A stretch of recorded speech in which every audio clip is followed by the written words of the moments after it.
Welcome to the Project Management PrepCast, the direct route to PMP exam success. Here's your instructor, Cornelius Fichtner. Hello and welcome to the Project Management PrepCast, where you can take your tablet or smartphone to the beach and still study for the PMP exam. I'm your instructor, Cornelius Fichtner. In this lesson, we discuss when and how to obtain validated scope. This is the process of obtaining formal acceptance on the deliverables from the stakeholders. Specifically, in this lesson, we explain the difference between validate scope and control quality. We discuss the timing and sequence of when validate scope takes place. We see how you use inputs to compare expectations against deliverables by using the inspection process and group decision-making techniques. Acceptance or non-acceptance then determines the resulting outputs from validating the scope. Overall, this process means that we need to review the product, service, or result that is generated by our project, and the goal is to ensure that they are completed correctly and to the customer's satisfaction. We have quite a lot to say about this process, so we broke it up into two parts. The two parts that you're already pretty used to here from the PrepCast. Part 1, Overview and Inputs. Part 2, Tools, Techniques, Outputs, Review, and of course, a sample exam question as well. The official definition for the project scope management knowledge area is that project scope management includes the processes required to ensure that the project includes all the work required and only the work required to complete the project successfully. And to help us do that, the PMBOK guide suggests 6 processes. The first one is plan scope management. As so often, we need to first plan how are we going to work on our scope here? How are we going to define it? How are we going to control it? How are we going to validate it? So, plan scope management is therefore the process of creating a scope management plan that documents how project scope will be defined, validated, and controlled. Now that we know how the scope management processes are going to be executed, we first need to collect requirements. This is the process of determining, documenting, and managing stakeholder needs and requirements to meet project objectives. So we first have to talk to our stakeholders and ask them, what do you actually want? Once we have that, we can define our scope. This is the process of developing a detailed description of the project and product. And by the way, many practitioners say that defined scope is really one of the most important processes on your project. If you don't do that right, you won't deliver the right product to the customer. Well, defined scope is then followed by the process of create WBS. We take that big scope and we subdivide our project deliverables and project work into smaller, more manageable components. Then we hand it off to the executing process group where the scope is getting produced. Once it's produced, it's going to come back to us here in project scope management into the validate scope process. This is the process of formalizing acceptance of the completed project deliverables. In essence, we're going to show it to the customer, and the customer is going to tell us, yes, this is good, or no, this is no good. And finally, there's always scope creep that we have to watch out for. That's why we have the process of control scope. That's the process of monitoring the status of the project and product scope and managing changes to our scope baseline. And here is our overview of the processes and the process groups. And I just told you that in the validate scope process, we are going to show the finished scope to our customer. And the customer is going to say, yes, this is good, or no, this is not good. So what is this? Is this planning, executing, monitoring and controlling, closing? What do you think this validate scope process falls into? Well, you've already seen this table 5 times, 6 times possibly now. You know it is a monitoring and controlling process. The main concept that you have to understand is that the validate scope process is about acceptance of completed deliverables. As you are providing the scope to the customer, you want to validate each deliverable by comparing them against your requirements, documents, scope baseline, and other relevant documents. Your goal is to formally accept the final product, service, or result. This happens at the end of each phase as well as at the end of the project. It helps you to work with the stakeholders so that you can gain their formal approval for the deliverables that are ready for handover, or if they don't accept the deliverables, you will generate a related change request. The processes of validate scope and control quality are related. They're very similar processes because both are performing an inspection of your deliverables. However, the knowledge area of where each of these processes belong dictate the focus of what we're doing in each of these processes. So, validate scope falls under the project scope management knowledge area, while control quality, as the name suggests, falls under the project quality management knowledge area. The focus of validate scope is the stakeholder acceptance of the deliverables. You use the verified deliverables, they are the result of control quality and feed into validate scope process. You use the validation and acceptance criteria to get formal acceptance of the deliverables from your customer or stakeholder. And the focus of control quality is the correctness of the deliverables. It is concerned with the quality requirements of the deliverables. You want to ensure that the deliverable has been created according to the quality specifications. So you can see that both processes look at the deliverables and scrutinize them in some way, but with a different goal and a different end result. And as a quick interlude here, it's also a good question to ask, when do we actually validate our scope? I've already mentioned this as part of the main concept, but it's worth repeating here. Scope validation should be performed at the end of each phase on your project. And by the way, this implies that you also do it at the end of the project, because the end of the project usually also occurs at the end of your final phase. But now let's come back to comparing validate scope and control quality and look at the sequencing, because when it comes to sequencing of these two processes, there are 3 statements we could make. We could say validate scope comes before control quality, so it precedes control quality. Or we could say validate scope and control quality happen at the same time. Or we could say, well, validate scope comes after control quality. It follows control quality. However, logically, we know that by the very nature of what you are doing in validate scope, you need verified deliverables, which are the result of control quality, in order to then validate our scope. So, the first sequence listed here is really not an option. Validate scope cannot precede control quality. And based on that, we know that validate scope can follow control quality, so that must be valid. And validate scope can also happen concurrently with control quality. That is also possible.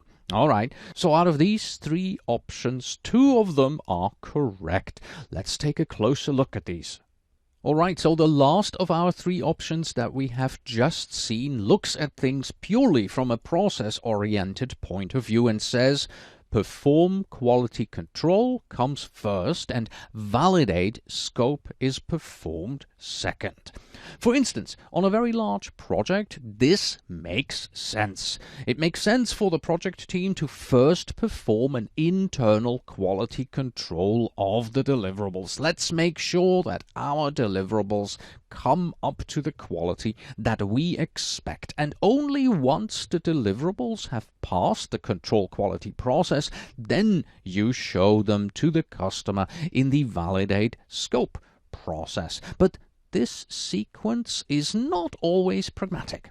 It is therefore not unusual that these two processes are in fact executed concurrently or in parallel with each other. For instance, on small projects, processing them in parallel may be doable.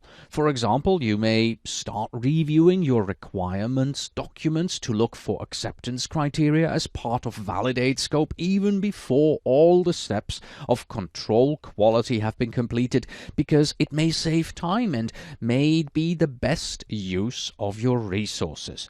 The choice of validate scope following or concurrently occurring with control quality is really dependent on the project and on your company policies. There are two more scenarios that we need to look at. First, are you going to validate scope in case of early termination of your project? And second, do you validate scope if your project gets cancelled? The answer in both scenarios is yes, of course you do. If your project is terminated early, then we want to make sure that all the effort that was spent on the project is not lost. Very likely there'll be some deliverables that are finished, some that are partially finished, and some on which work has not yet started. Maybe the finished deliverables can be used by the customer, and maybe the partially finished ones could be handed off to another project. That's also why we must perform the validate scope process even on a cancelled project, and our goal is to document the level of completion of our deliverables. The deliverables, complete or incomplete, may be of value for the organization or the customer, but without clarifying and documenting their current status, we would not be able to make that determination.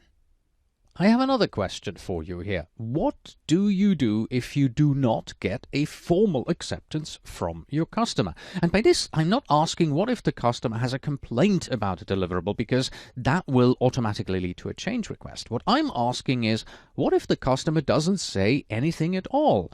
Like this man here in this picture, you may be waiting in front of your phone and the phone just isn't ringing, no email is coming back, no conversation to acknowledge the deliverables. You're getting nothing. You're just sitting there waiting for your customer to get back to you and say, yes, it's okay.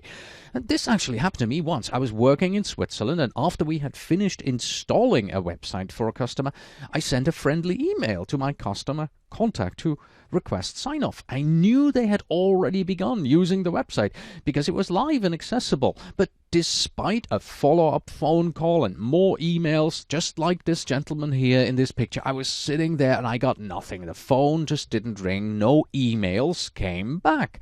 At that point, I had to follow the process that was originally defined for exactly that situation, and the process we had defined meant it was necessary to escalate. I went to my supervisor and told him that I had done all that I could do as the project manager to obtain my sign-off for the project we had delivered that is already live, but I didn't get it. It was time for my manager to talk to the customer's manager and get this one straightened out. At this point, allow me to take a little detour over into lessons learned, because the example that we have just heard with me escalating to my manager is a good example of how lessons learned are used to improve what's going on your project. Has nothing to do with this process here, but it's interesting to talk about. So, what do you do? How do you get lessons learned from what we have just heard in my example? Well, first of all, you document the problems that you faced at the end of your phase in the close project or phase process. In my project website example, at the end of the project, we held our final team meeting, and the issue of the missing sign-off came up again. One of the developers suggested, you know what, we should change our contract. So the next step is to report the problem to the relevant authority. In this case, I contacted our legal department and explained the situation to them. Told them I just didn't get anything back from our customer. And finally, that means if there is an opportunity, the organization or the project can make an improvement to avoid the same problem in the future. In my case, the legal department saw the need for a change. It did not take them long to update the company's contract. The contract now states acceptance and sign-off are implicitly assumed 4 weeks after the final delivery notice.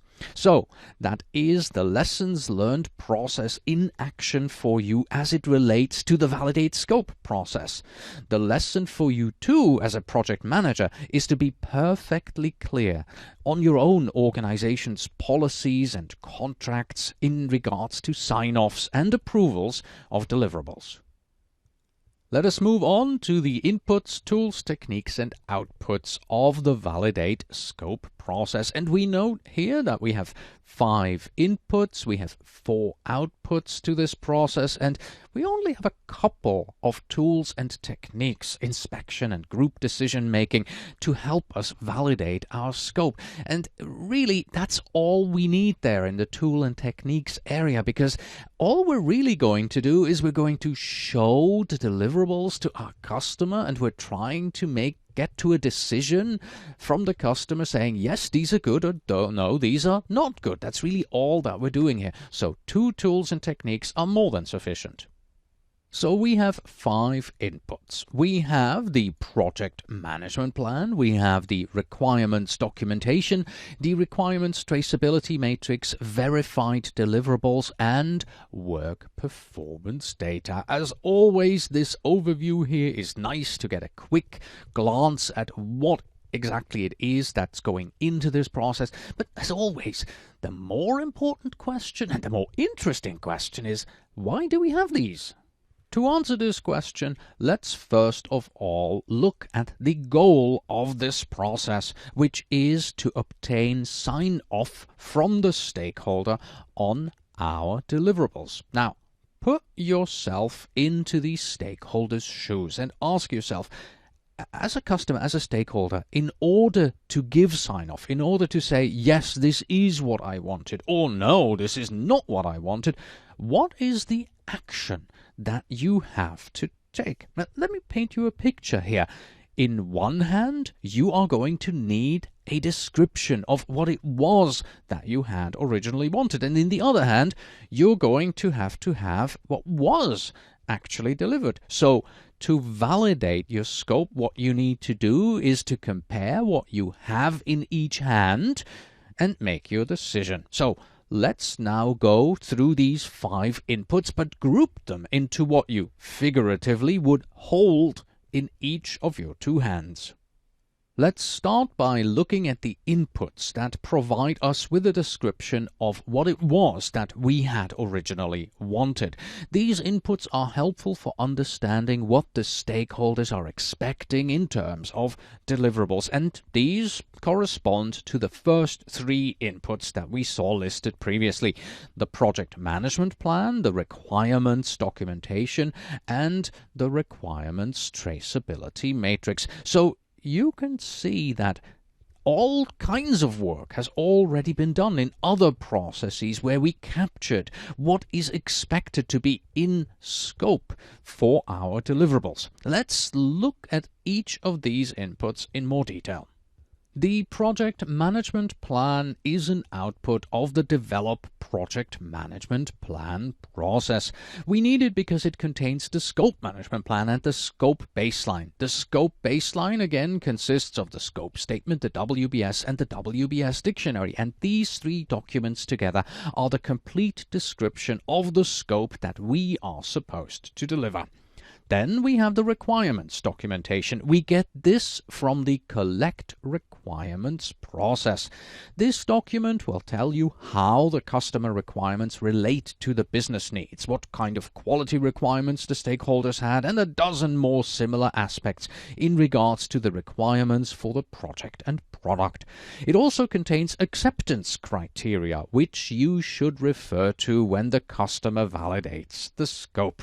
And then the third one, the requirements traceability matrix, also comes to us from the collect requirements process. All requirements that we originally documented in the requirements documents are listed in the requirements traceability matrix and cross-referenced to the original source or requester, as well as linking the requirements back to business values and objectives. We need this matrix because we validate the scope to ensure that we meet and fulfill the requirements, as we said we would. Sometimes requirements also get cancelled or postponed, and by having this matrix we ensure that the customer doesn't suddenly hold us responsible for a requirement that is no longer required. So you see how these first three items, these first three inputs, will tell us what we originally said we were going to do or what is expected. Now we need to compare this to what was actually delivered. And that, of course, means we have to look at what's in our other hand. Of course, we're going to need the deliverables themselves, but actually we have two inputs. Namely, we have the verified deliverables, and this is the main attraction here. This is the star of the show. The verified deliverables are the primary inputs that you need to look at here. But don't forget, you also have something else. You have work performance data. This data serves to supplement what you know about the verified deliverables. Let's take a look at these two in more detail. You'll probably remember earlier on in this presentation we talked about the fact control quality comes first, validate scope comes second. So the verified deliverables are our fourth input here, and they come to us from the control quality process. Control quality, the process, is where we verify deliverables, and validate scope is where we validate our deliverables. These are the deliverables here that have already gone through quality control and are ready for formal approval by the customer. And customer approval is, after all, what we want to do, what we want to get in this process. And then second, we have the work performance data. Work performance data is an output of the direct and manage project work process. This is useful to validating scope in that it contains data such as number and severity of non-conformities or degree of compliance with your requirements. So, in summary, to validate scope, you use the first three inputs to establish what is expected, and then compare this to the last two inputs, which are about what is actually delivered. We shall see how exactly this is done in part 2 of this lesson, when we look at our tool and techniques. For now, this is the end of part 1 of Validate Scope. So it's now time for Justine to say, I miss you already. And it's until next time from me.